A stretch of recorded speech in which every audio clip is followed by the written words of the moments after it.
pride, is the cardinal sin, you might say.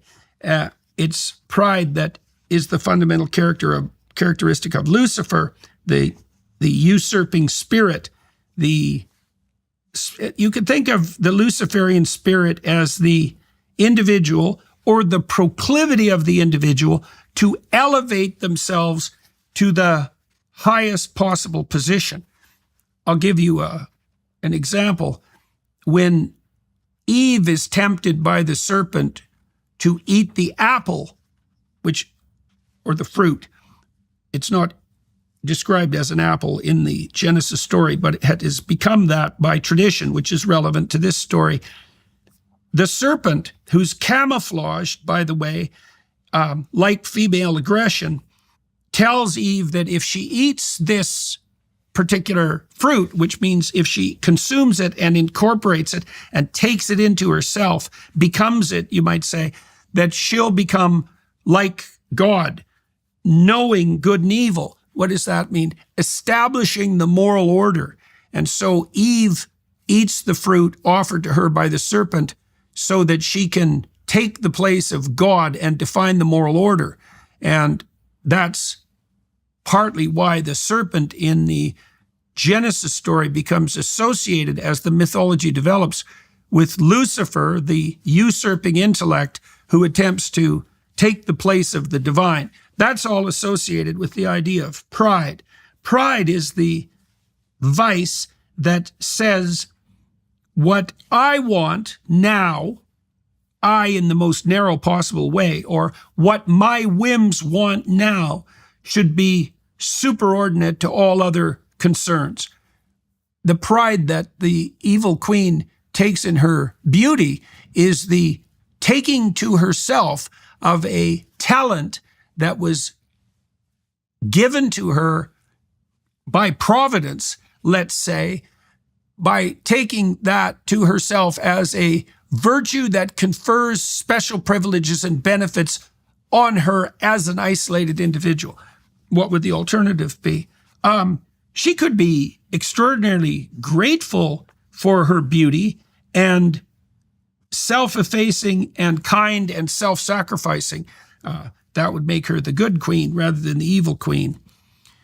She also had a mirror, and every morning she stepped in front of it and asked, "Mirror, mirror on the wall, who in this land is fairest of all?"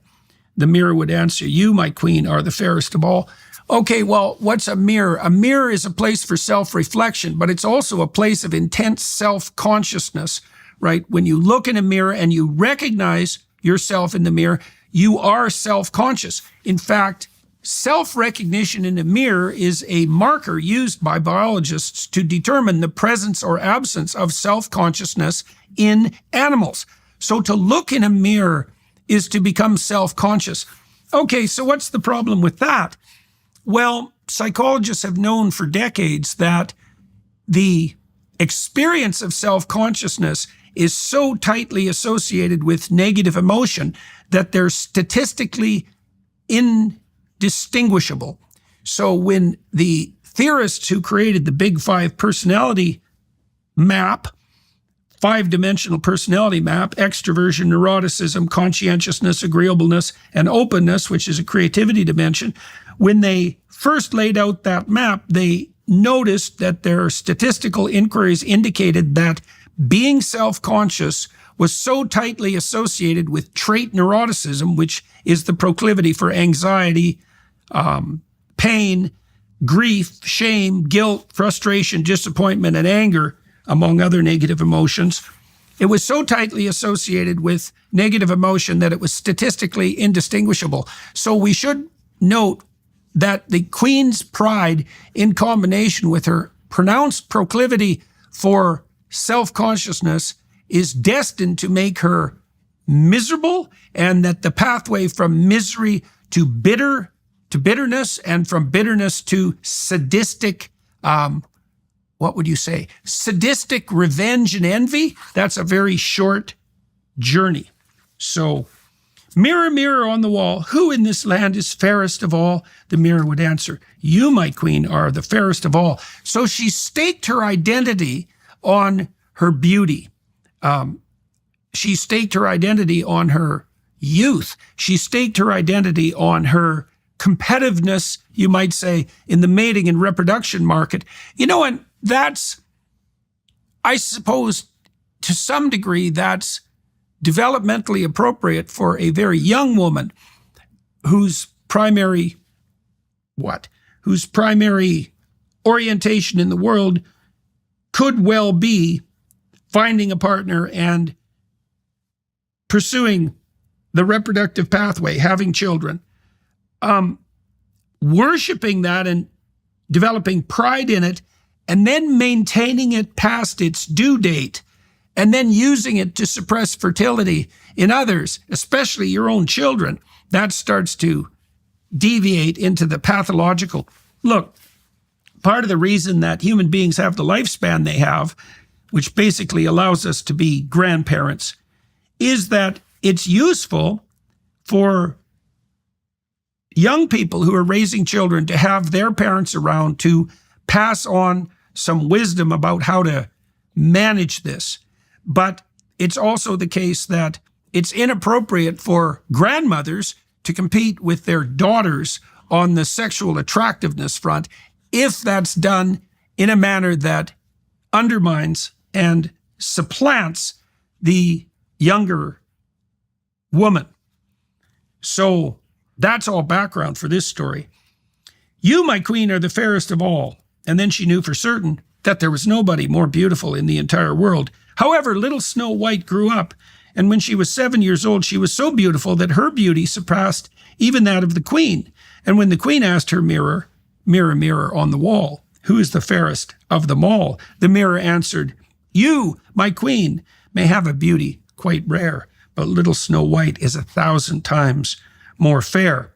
When the queen heard the mirror speak this way, she became pale with envy. And from that hour onward, she hated Snow White. And when she looked at her and thought that little Snow White was to blame, that she, the queen, was no longer the most beautiful woman in the world, her heart turned against little Snow White. Okay, so what's the problem with that? Well, one of the things that you see in pathological families is that the parents who've made a hash of their own life become jealous of the unblemished possibilities and opportunities that lay themselves out in front of their children, and instead of encouraging their development in the world, start to regard the fact that they haven't been corrupted yet by laziness and spite. They start to regard that as they start to regard the contrast between that childhood potentiality and their own wasted and pathological lives as unbearable, and to reduce the contrast instead of straightening the hell up so that they're not embarrassed in front of their children, they discourage their children from moving forward and encourage pathologies in them so that the competitive stress is lessened. And so that's exactly what the evil queen is doing here. She's now jealous of her child instead of stepping back and really taking second place, which is what a wise mother should do and would do if she had her true interest in mind, but also the interests of her children.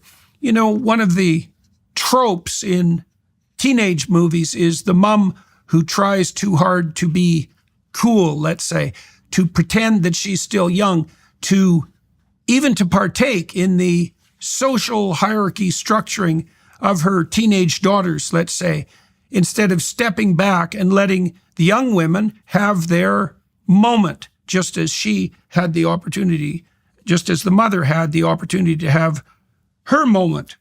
That's part of the sacrificial nature of motherhood when it's undertaken appropriately, right? Because the child becomes the star of the show, let's say, rather than the mother. And the mother isn't trying to become the star through the child either. Her heart turned against little Snow White, right? What did Nietzsche say? We're best punished for our virtues.